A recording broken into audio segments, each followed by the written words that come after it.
பாதச்சுவடு தேடி தேடி கால்கள் நோய்ந்து போனதே. நானும் அழுது தீர்ந்ததாலே கண்கள் ஏழை ஆனதே.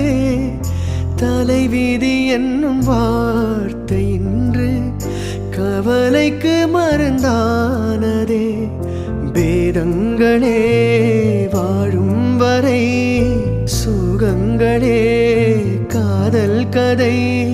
கார்கால மலர்களும் என்னோடு தள்ளாடும். வெள்ளை புறா ஒன்று போனது கையில் வராமலே. வெள்ளை புறா ஒன்று போனது கையில் வராமலே. முதல் எழுத்து தாய்மொழியில்